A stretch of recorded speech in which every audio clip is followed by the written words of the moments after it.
September, I traveled with the American Agricultural Editors Association on our first ever mission to Cuba. My name is Jennifer Latsky, and I'm an associate editor with High Plains Journal, and these are some of the sights we saw day by day. Our morning check-in to our charter flight started at 5 a.m. The 45-minute flight from Miami to Havana was quiet. Our first sight of the island nation showed the vast amounts of farmland open to development, and in no time at all, it felt like we were landing at Terminal 2 of Jose Marti International Airport and disembarking for adventure, baggage claim. Remember, all that gets checked in must be claimed, and this is just a slice of the organized chaos there. We all climbed aboard our charter bus, and we got our first glimpses of Havana. We drove past historic monuments like the Plaza de Revolucion with its Jose Marti Memorial and the iconic exterior of the Ministry of the Interior with its Che Guevara outline. The square is where many political rallies take place, and Fidel Castro has used it to address the citizenry. Here we have the Granma. It's the official newspaper of Cuba. It's named after the yacht that carried Fidel Castro and his rebels to the shores of Cuba in '56 and launched the Cuban Revolution. While freedom of speech and press is guaranteed in the Cuban Constitution, it must be exercised within the aims of socialist society.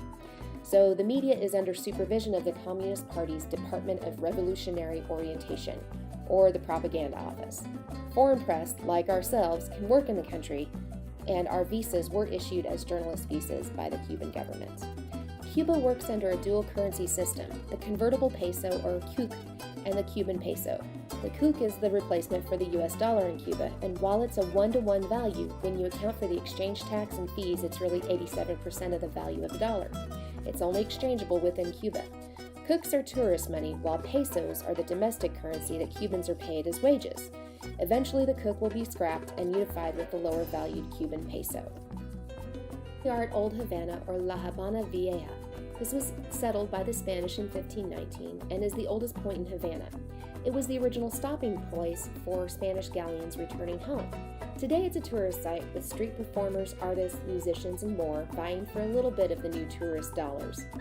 So various plazas or squares make up Old Havana, surrounded by the opulent mansions of the sugar kings.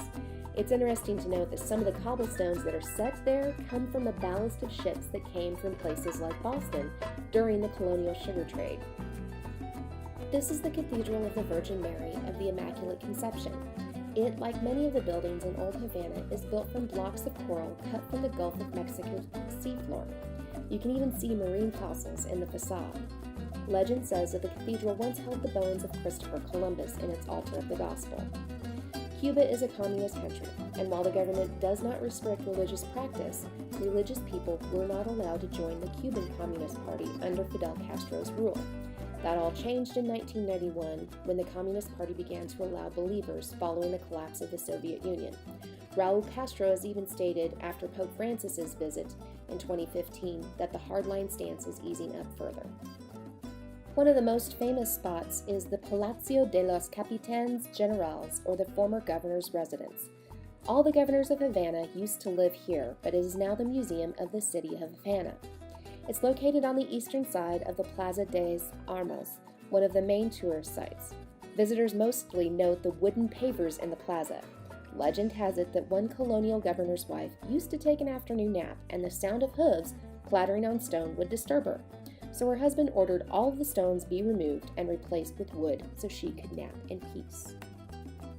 On every tourist list is a ride in a classic auto turned into a taxicab along the Malecon. This roadway and seawall stretches for 5 miles along the northern coast of Havana and was constructed by the Americans in 1901 to protect the city from the water. Our first afternoon ended with our check-in at the Hotel Nacional de Cuba. This historic hotel was located right along the Malecon, was built by Americans in 1930, back when Cuba was America's playground. When Castro came to power, it was closed and mainly used to accommodate visiting diplomats and foreign officials, but then it was reopened in 1991 after the collapse of the Soviet Union